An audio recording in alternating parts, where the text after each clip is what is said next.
Hello, Kagoat Farming. So this is JC De Guzman of Alpha Adventure Farms. I'm going to answer another question galing sa isa nating kasamang nag-aalaga din ng kambing. Hindi niya rektang tinanong sa akin ito, nabasa ko lang sa isang goat-related Facebook groups. So kung nasagot na ang tanong na ito ng ilang mga kasamahan nating magkakambing, I hope itong kasagutan ko sa video na to ay makadagdag information sa iyo. Ito ay galing kay Noli Rosal. Tanong ni Noli, ito. Tanong lang po sa mga matagal nang nag-aalaga ng kambing. Posible po kaya na naglalandi na ang kambing ko? May kaunting lumalabas sa ari niya na puti at malapot. Pero di po siya nag-iingay. Magto 2 months na din po ang mga anak niya. So, merong inahing kambing si Noli na yung kanyang mga anak ay 2 buwan ng edad. Ngayon may lumalabas daw na puti at malapot na mucus dun sa kanyang vulva. Ngayon ang tinatanong niya ay kung posible daw kayang naglalandi na yung kanyang kambing. Okay. Pagdating sa mga ruminants, kambing, tupa, baka, kalabaw, no? Posible nadatnan na siya ng kanyang estrus pagkapanganak. May mga ilang naglalandi ng normal, no? Yung hindi mo iniinjekan ng gonadin, no? Yung gonadin na pampalandi sa kanila. Minsan dinadatan sila ng ganun. Sa mga baka, minsan naglalandi na sila mga 45 days pagkapanganak. Iilan may mga ganun nangyayari. Maging sa mga kambing namin, may mga naobserbahan din akong ganun. Ang isa sa mga napansin ko sa mga maagang naglalanding ruminante pagkapanganak, ang common na trait nila ay malusog sila. Kumbaga yung body conditioning score nila ay nasa number 4. Patawid na ng 5, no? 1, 2, 3, 4, 5, 6 kasi yan, body conditioning score. Sige. So on a separate video, tatalakayin ko yung mga body conditioning score na yan. Paano sila ginigrade ng 1, 2, 3, 4, 5, 6. Okay? Now, yun nga, sabi ko kapag ka malusog ang kambing, pag ang body conditioning score niya nasa 4 or 5, ganyan, mas maaga silang dinadat na ng estrus o paglalandi.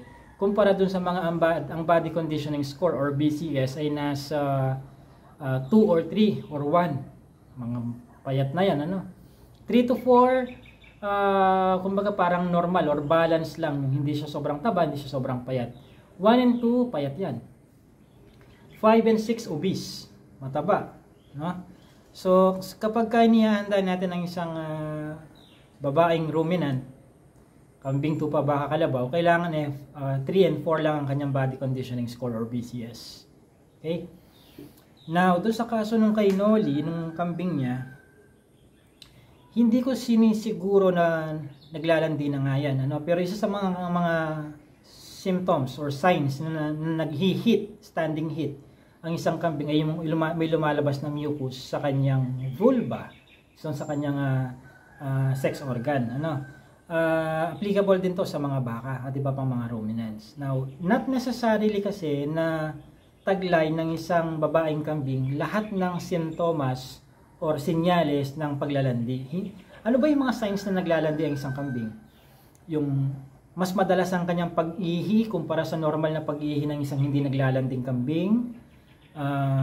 Especially kapag tumatabihan sa isang barako, no, kakaihi lang niya kanina at iihi na naman, no? Mapapansin mo na dumarating sa puntong wala nang lumalabas na ihi minsan, kakaihi niya, no? Another is yung mas maingay siya kaysa sa dati. Kung dati ay nag-iingay lang ang kambing kapag nahihiwalay siya sa kanyang herd, sa kanyang mga kasamahan, this time kasama naman niya yung kanyang mga kasamahan sa herd ay maingay pa rin. Another sign ng paglalandi is yung pagwiwigil ng kanyang buntot. Galaw ng galaw yung buntot niyang ganyan, ano? Another is siya mismo sinasampahan niya, kahit babae siya, sinasampahan niya either yung mga kasamahan niya, yung anak niya, kahit na sino sasampahan niya. Common trait maging sa mga baka nangyayari yan. Ano pang symptom ng paglalandi? Yung halos ayaw na niyang lubayan ang barako. Kung sakali mang may sariling kwarto ang barako at still mating lang ang pagitan nila, mapapansin mo yung babaeng kambing na naglalandi, halos nakadikit na yan. Kumbaga parang pinuposisyonan niya yung kanyang likuran, yung vulva niya doon sa barako. Ganyan yan, ano? May mga babaeng kambing pa na naglalandi na may pagkaselosa, no? Pag may ibang babaeng naglalandi rin na ginigilid-giliran yung barako, aawayin niya yan, bubundulin niya, bubunggoy niya. May mga ganyang traits, no?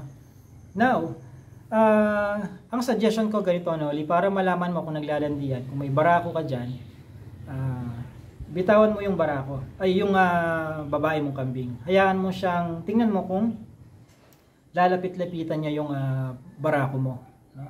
Or kung iihi-ihiyan, or kung nagbibigil ang kanyang buntot, obserbahan mo siya.